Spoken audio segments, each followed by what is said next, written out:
Dear students,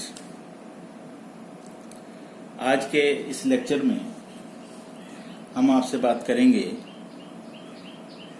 business statics के कुछ multiple choice questions के बारे में और आपको एक्सप्लेन करेंगे कि किस तरह से आप अपनी परीक्षाओं की तैयारी, कॉम्पिटिटिव एग्जाम की तैयारी इन मल्टीपल चॉइस क्वेश्चंस के बेस पर कर सकते हैं।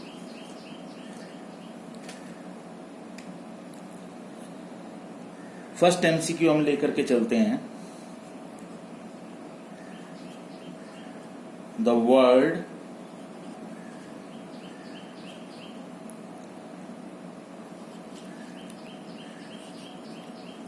statics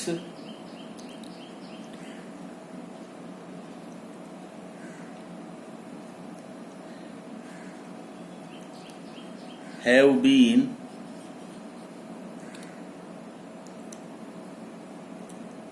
derived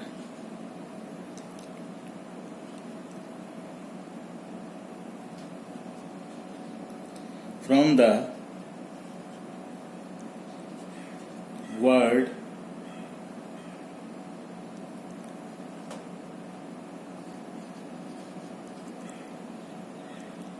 of German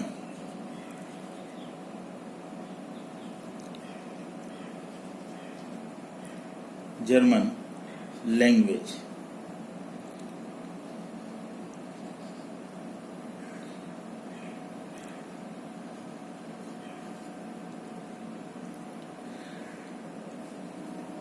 इसका जो ऑप्शन है वो ऑप्शन है स्टेट, बी है स्टेटिस्टा,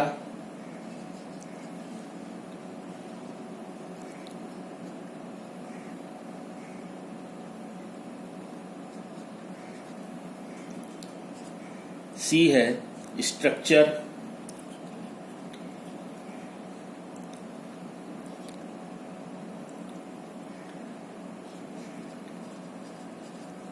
एंड डी है स्टैटिक।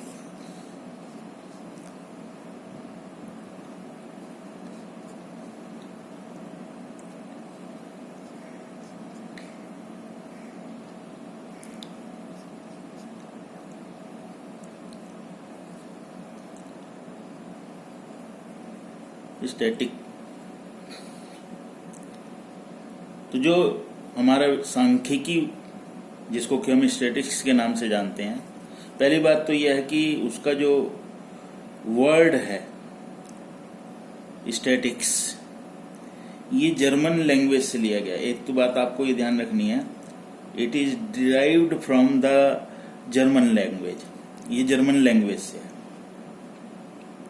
और जर्मन लैंग्वेज में इसके लिए जो वर्ड यूज किया जाता है वो वर्ड यूज किया जाता है डी, जो ऑप्शन दिया हुआ है इसका, स्टैटिस्टिक, ये जो है इसके लिए यूज किया जाता है। तो यहाँ ये जो एमसीक्यू है, इस एमसीक्यू से आपको दो चीजें क्लियर हो रही हैं कि सबसे पहली बात, बिजनेस स्टैटिक्स के लिए किस लैंग्वेज के वर्ड को डिराइव किया गया। अगर ये क्वेश्चन आता है तो इसका सही आंसर जो है वो जर्मन होगा, और किस वर्ड को लेकर के चूज किया गया तो उसका आंसर डी, स्टैटिक्स। ये वर्ड जो है स्टैटिक्स के लिए यूज किया गया। और आगे चलते हैं।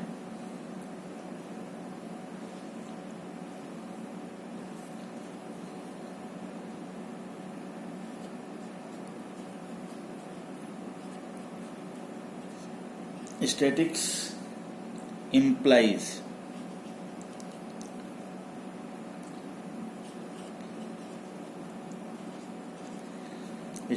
इसमें सम्मिलित होता है, implies A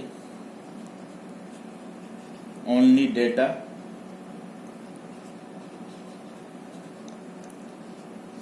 B only statistical method,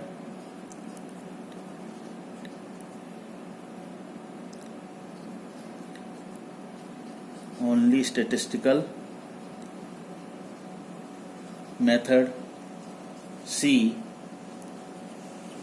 both above, both above का मतलब data and statistical method, and D none,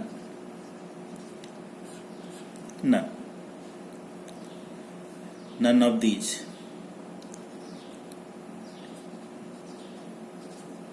none of these.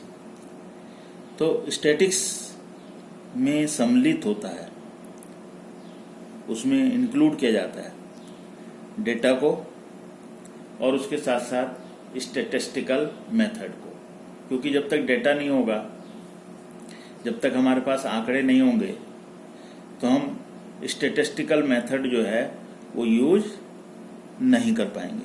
तो स्टैटिक्स में इम्प्लाई होता है, उसमें सम्मिलित होता है data as well as statistical method, यानी कि बोथ अबव, ये दोनों चीजें जो हैं इसमें इंक्लूड होती हैं, data as well as statistical method, ये इसमें इंक्लूड किया जाता है।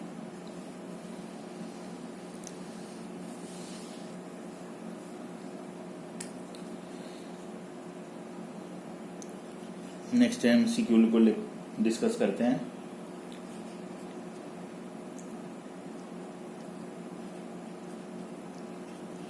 Statics studies,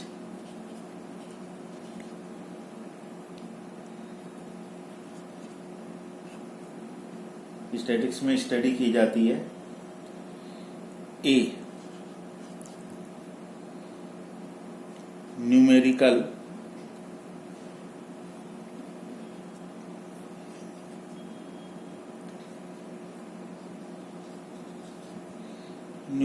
facts, B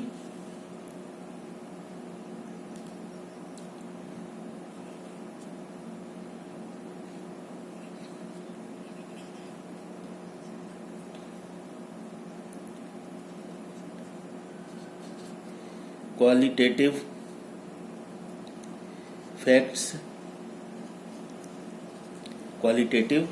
facts, C both above, ये ऊपर वाले दोनों, D none of these,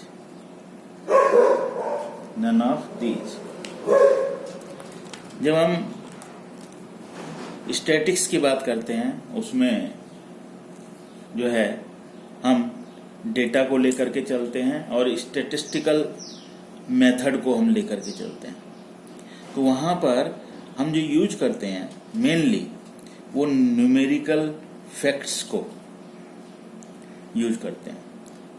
qualitative जो गुणात्मक तथ्य होते हैं, जो क्वालिटी से रिलेटेड होते हैं, उनका हम अध्ययन यहाँ पर नहीं करते हैं। बहुत ध्यान रखना है आपको, ये क्वालिटेटिव है। क्वांटिटी से रिलेटेड जिन फैक्ट्स को हम बोलते हैं वो न्यूमेरिकल फैक्ट्स होते हैं। क्वांटिटी से जिनका संबंध मात्रा से होता है, उनका अध्ययन तो हम सांख्यिकी के अंतर्गत करते हैं, न्यूमेरिकल फैक्ट्स को लेकर के चलते हैं। लेकिन क्वालिटेटिव फैक्ट्स जो गुणात्मक तथ्य होते हैं, जिनसे इनका अध्ययन जो है हम स्टैटिक्स के अंतर्गत नहीं करते हैं। केवल जो न्यूमेरिकल फैक्ट्स होते हैं, जो मात्रात्मक संबंध होती हैं, जो डेटा से रिलेटेड फैक्ट्स होते हैं, उनका जो अध्ययन है वो हम सांख्यिकी के अंतर्गत करते हैं। नेक्स्ट, एमसीक्यू को डिस्कस करते हैं। The word statics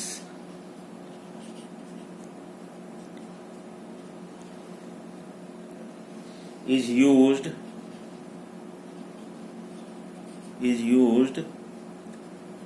in the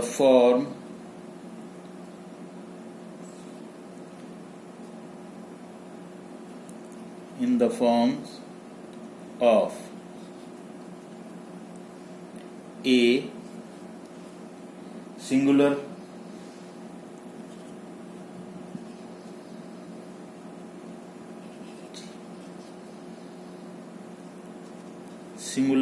only, B alternative है plural,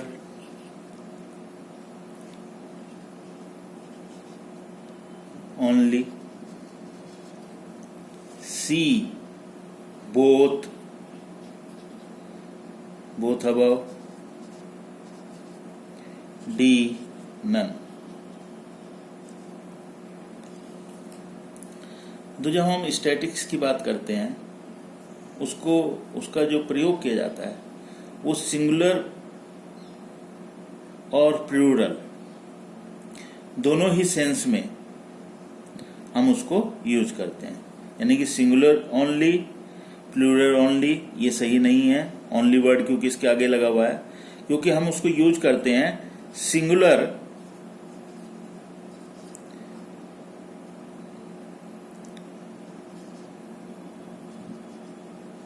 and as well as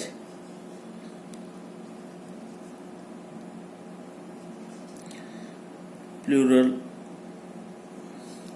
तो यानी कि बोथ अबव जो स्टैटिक्स है, जो वर्ड स्टैटिक्स है उसका जो प्रयोग है वो सिंगुलर सेंस में और प्लूरल सेंस में दोनों में जो है इसका प्रयोग किया जाता है। तो इसका जो अल्टरनेटिव है इस एमसीक्यू का वो C alternative, both above, singular as well as plural. जहां जैसी जरूरत पड़ती है वहां हम इसको स्टैटिक्स को यूज करते हैं। तो दोनों ही सेंस में जो है सिंगुलर और प्लूरल दोनों ही सेंस में जो है इस वर्ड को जो है यूज किया जाता है। नेक्स्ट उसको हम लेकर के चलते हैं statics.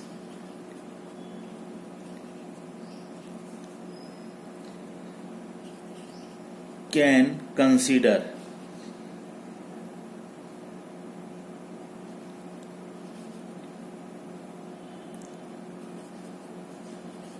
Can consider as a science,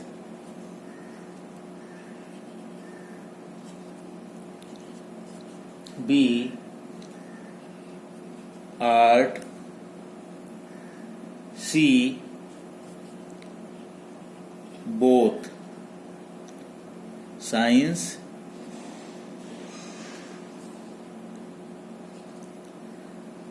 and art, and D none। तो यहाँ पर साइंस जो है वो स्टैटिक्स जो है इसका जो प्रयोग किया जाता है, इसको जो कंसीडर किया जाता है वो साइंस एंड आर्ट दोनों ही रूपों में इसको स्वीकार किया जाता है। तो इसका जो सी अल्टरनेट है, सी विकल्प जो है वो इसका सही आंसर है। तो स्टैटिक्स को हम साइंस भी मानते हैं, उसके साथ साथ हम उसको आर्ट्स के रूप में भी मानते हैं। साइंस में जब हम साइंस की बात करते हैं तो साइंस में हम रूल्स और रेगुलेशंस की बात करते हैं और अच्छी प्रकार से किस तरह से हम उसको एक्सप्लेन कर सकते हैं, बता सकते हैं, ये हमारी आर्ट होती है। तो साइंस और आर्ट स्टैटिस्टिकल दोनों ही रूप में कंसीडर की जाती है।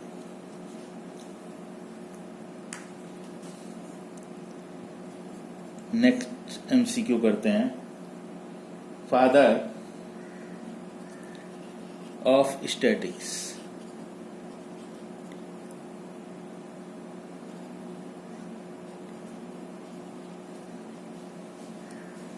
Father of statics, known as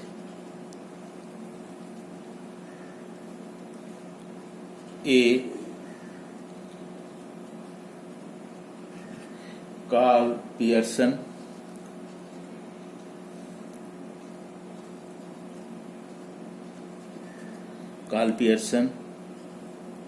B.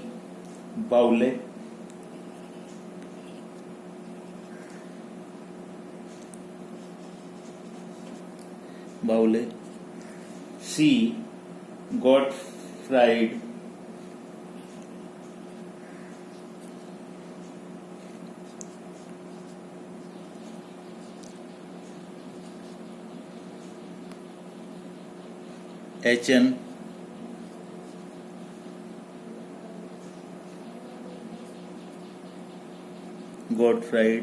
H.N. Wall,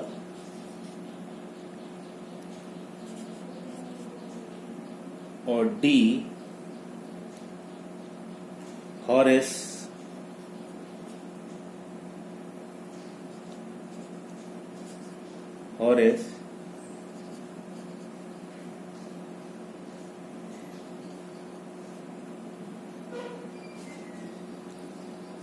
Scarist. Father of statics known as Karl Pearson ने स्टैटिक्स में बहुत काम किया और बहुत सारे जो कार्ल पियर्सन की जब हम बात करते हैं, कोरिलेशन की हम बात करते हैं, जिस समय हम स्कीवनेस की बात करते हैं, तो कार्ल पियर्सन ने बहुत सारी चीजें करी। बाउले ने भी इसी तरह से।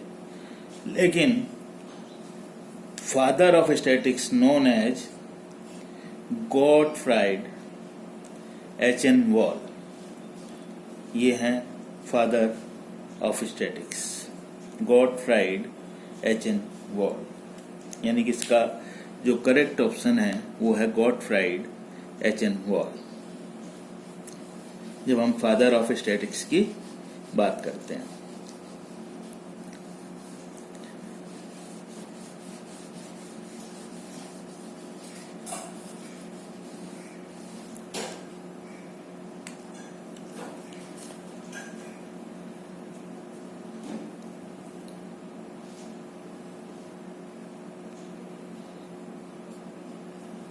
The term statics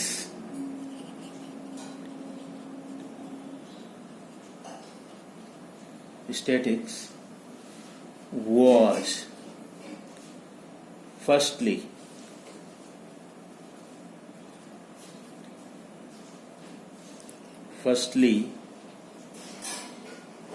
used in the year A 1741, B 1749, C 1751 and D 1759. The term statics was firstly used in the year. यानी स्टैटिक्स टर्म्स को, व्यावसायिक सांख्यिकी को जो पहली बार यूज किया गया था वो था 1749। यानी कि इसका जो बी अल्टरनेटिव है सी 1749, ये अल्टरनेटिव जो है करेक्ट अल्टरनेटिव है 1749। इस ईयर में सबसे पहले first time term statics was used, तब हमने इसको प्रयोग किया था।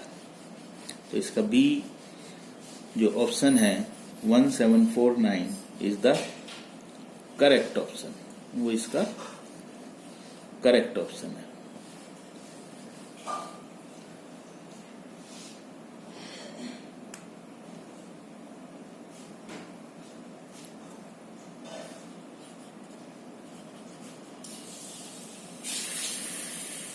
स्टैटिक्स में rightly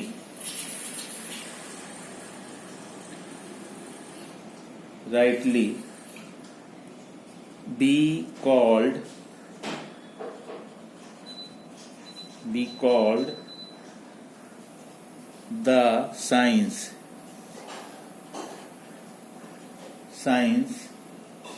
of averages।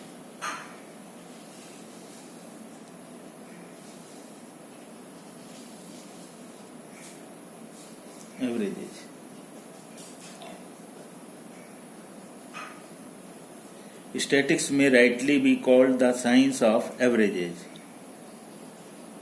Who gave this definition.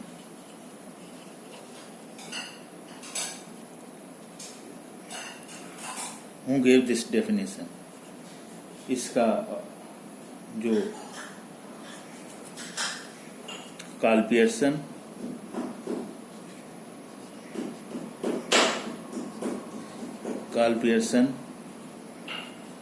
B बाउले, सी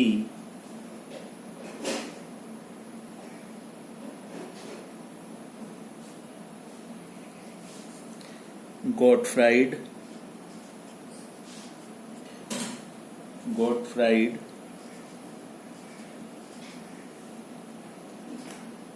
H.N. Wall,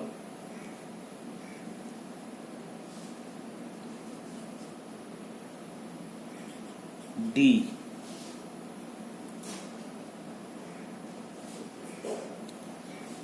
जो है हॉरेस।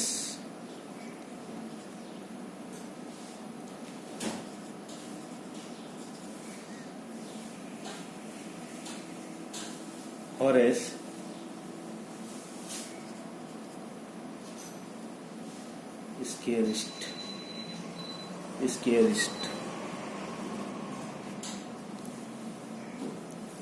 स्टैटिक्स में rightly be call the science of averages. Science of averages, ये जो बात कही थी कि सही प्रकार से सांख्यिकी को सही प्रकार से औसतों का विज्ञान कहा जा सकता है, ये बात कही थी प्रोफेसर बाउले ने। तो इसका जो अल्टरनेट है वो बाउले, वो correct. Who gave this definition, तो बाउले गेव द डेफिनेशन। बाउले ने जो है ये डेफिनेशन जो है दी थी कि स्टैटिक्स में rightly be called the science of averages. औसतों का विज्ञान जो है वो सांख्यिकी है, ये बात बाउले ने जो है कही थी।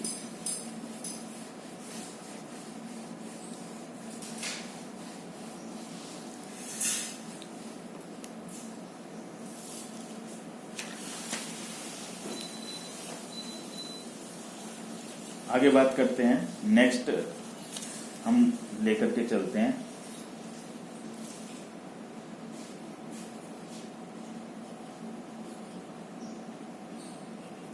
पब्लिश्ड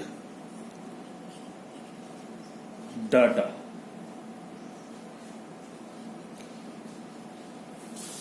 नोन एज, ये जो पब्लिश डाटा होता है उनको हम किस तरह से कैसे जानते हैं? एक प्राइमरी डेटा के रूप में जानते हैं, primary data. B secondary,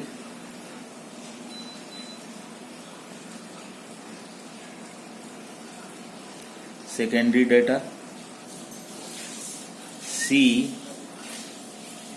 both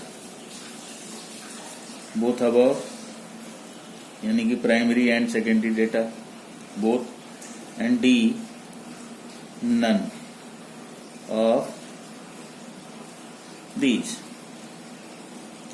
जो पब्लिश डेटा होते हैं, जो ऑलरेडी पब्लिश्ड हो चुके हैं, कहीं पर छप चुके हैं, चाहे वो किसी न्यूज़पेपर में छपे हों, किसी बुक्स में पब्लिश्ड हों, किसी ने रिसर्च करी हो तो उसने अपने डेटा को पब्लिश कराया हो, यानी कि वंस द डेटा पब्लिश्ड, जिस समय एक बारी जो डेटा है वो पब्लिश कर दिया जाता है, वो कहीं ना कहीं छप जाता है, तो इसका मतलब वो प्राइमरी डेटा नहीं है, वो सेकेंडरी डेटा है, क्योंकि already the data is published.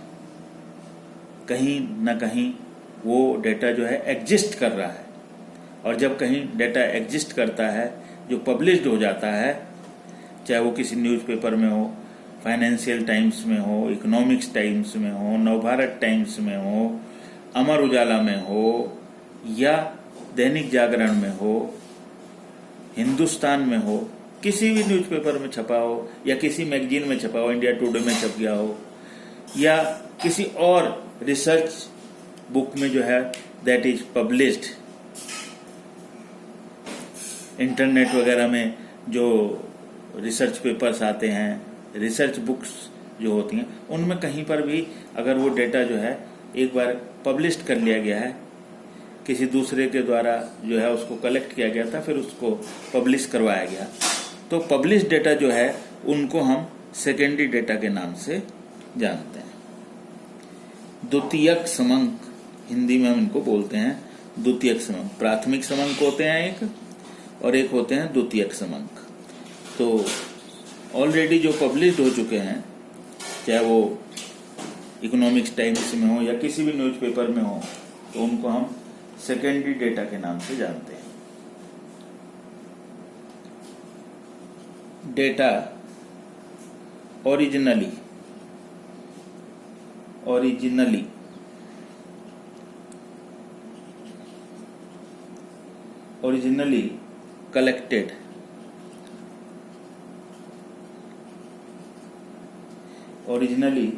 collected for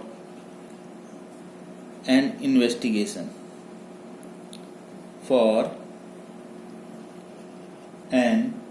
investigation,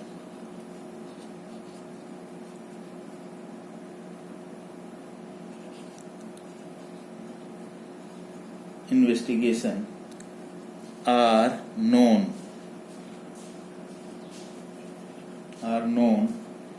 as, उनको हम जानते हैं ए प्राइमरी डेटा,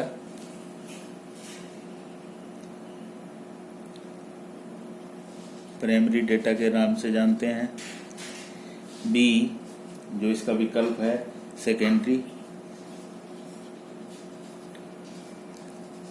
सेकेंडरी डेटा के नाम से जानते हैं, सी जो इसका अल्टरनेटिव है ओरिजिनल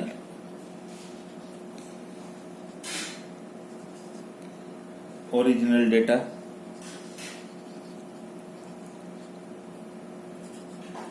और डी है नन ऑफ द अबव, उपरोक्त में से कोई नहीं, नन ऑफ द अबव। तो यदि आप देखें, data originally collected for an investigator, जो इन्वेस्टिगेटर है, जो अन्वेषक है, जो शोध करता है, उसके द्वारा ओरिजिनली कलेक्ट किया जा रहा जो डाटा है, उसको हम प्राइमरी डेटा के नाम से जानते हैं, उसमें हम प्राइमरी डेटा के रूप से जानते हैं। वहाँ देखो, एक ये जो है ओरिजिनल डाटा कंफ्यूज करने के लिए दिया हुआ है। जब हम डाटा की बात करते हैं तो हमारे पास डाटा जो है प्राइमरी डेटा और सेकेंडरी।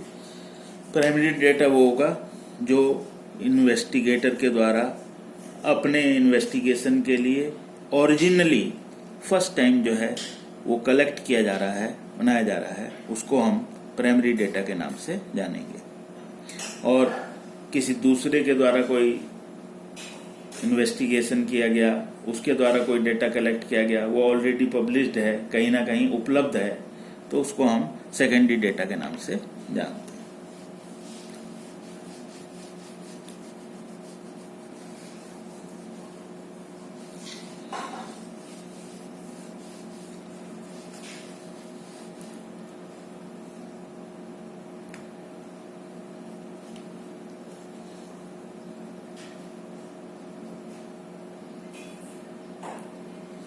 प्राइमरी डेटा के बारे में बात करते हैं।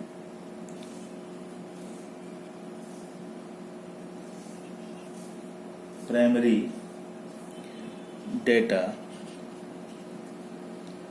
एज कंपेयर्ड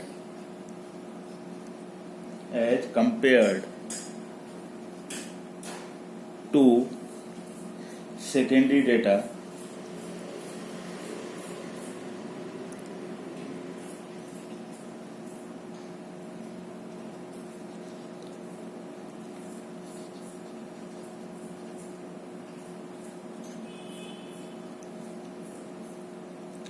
ए।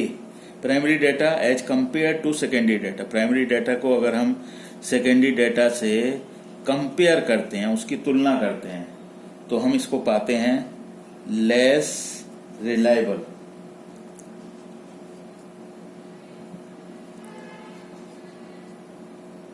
यानी कि इस पर जो विश्वास किया जा सकता है वो कम है। बी, मोर रिलायबल, अधिक विश्वास किया जा सकता है। सी, इक्वल रिलायबल, इक्वली रिलायबल। और डी, नन ऑफ दीज, इनमें से कोई नहीं।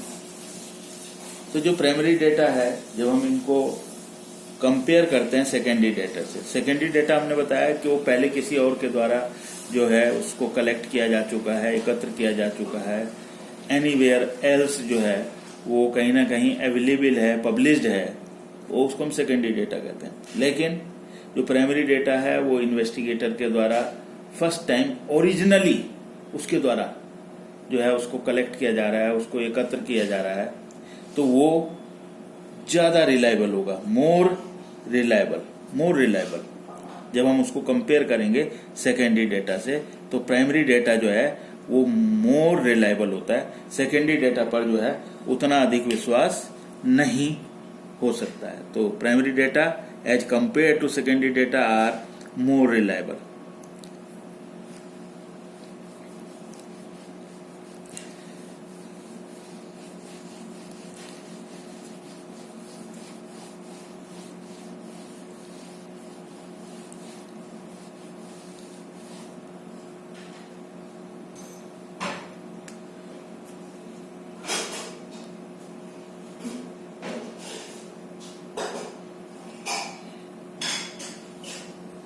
questionnaire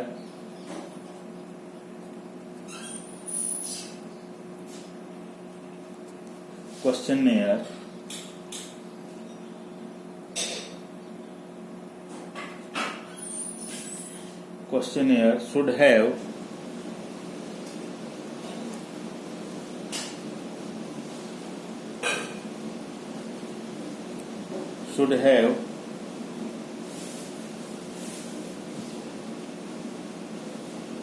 following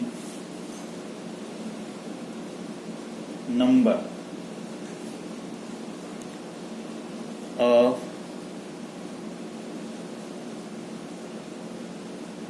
questions: A 8, B 10, C 15, and D according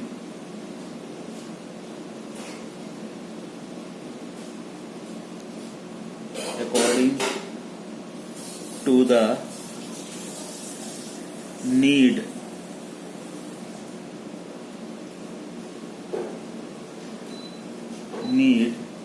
according to the need of survey।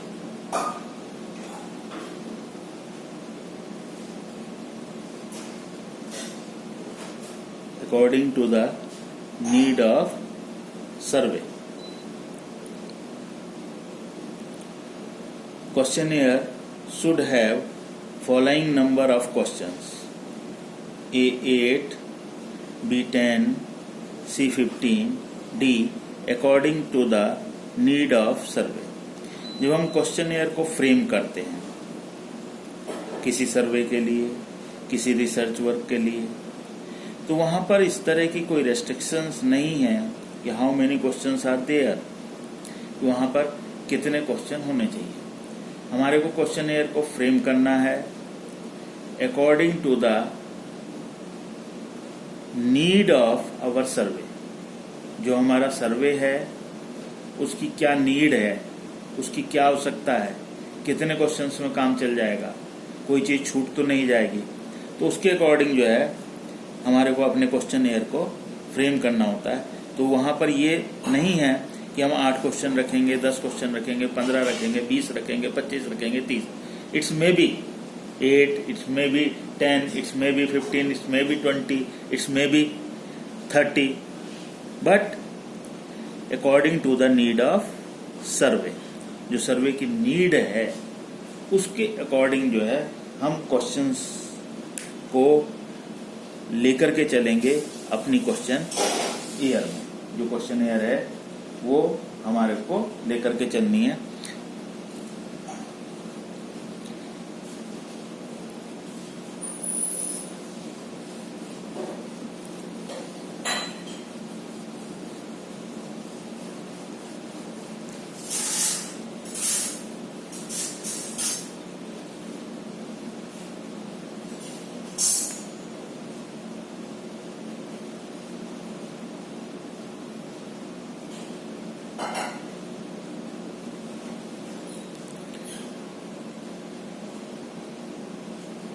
Which of the following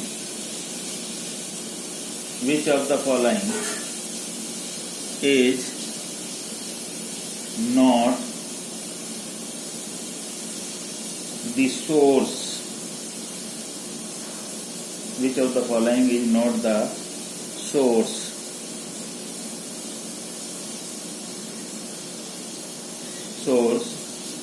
of secondary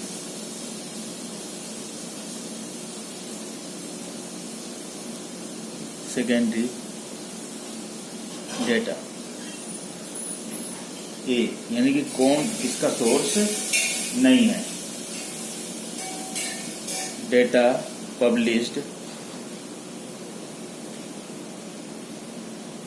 published in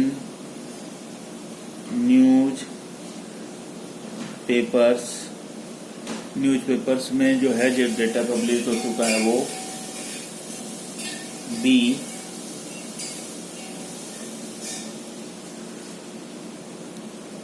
alternative हमारा है publication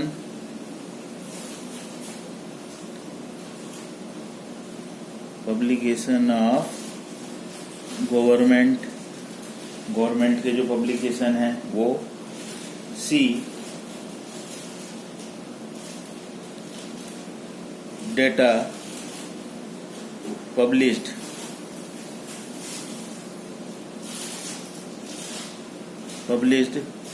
bye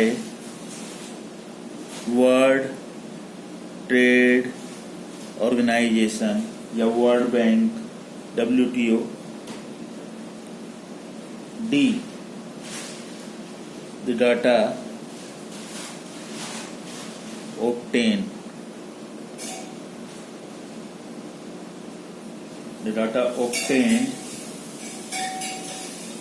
by a firm in a market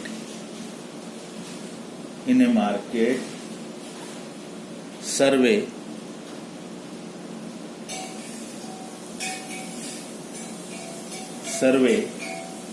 conducted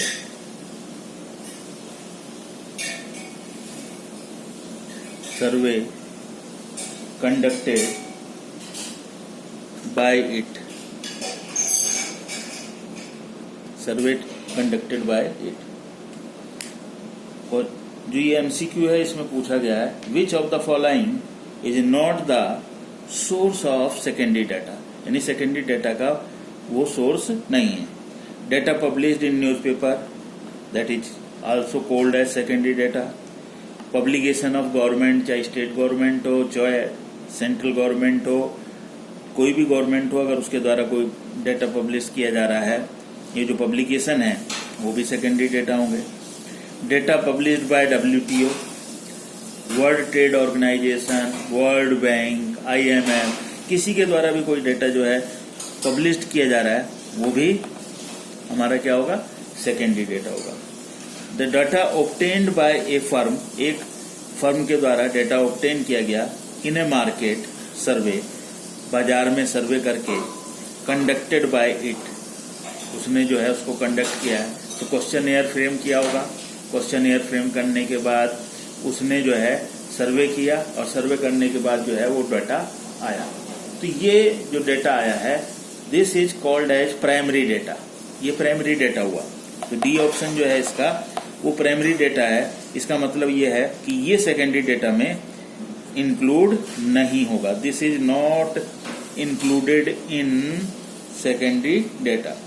तो इसका D option जो है यानी कि secondary data में ये इंक्लूड नहीं होगा, this is included in primary data. तो इस तरह से आज हमने आपको जो एमसीक्यू हैं, इन एमसीक्यूज को जो है ये हमने आपको बताया, इनके बारे में डिस्कशन किया। तो इस तरह से इन एमसीक्यू को आप करिएगा। किसी भी तरह की यदि कोई आपको प्रॉब्लम आती है, कोई चीज़ आपको समझ में नहीं आती है, तो इसके लिए आप मुझसे संपर्क कर सकते हैं, आप मुझसे पूछ सकते हैं, आपकी समस्या का समाधान हम करेंगे। और इसके साथ साथ आप अपनी परीक्षाओं की तैयारी कीजिएगा और अपना ध्यान रखिएगा। Take care of yourself. और इन एमसीक्यूज को, जितने भी एमसीक्यूज हमने बताए हैं आपको, इनको अच्छी प्रकार से तैयार कीजिएगा। आपसे मिलते हैं फिर एक और लेक्चर में, जिसमें हम किसी नए टॉपिक को लेकर के आपसे बात करेंगे।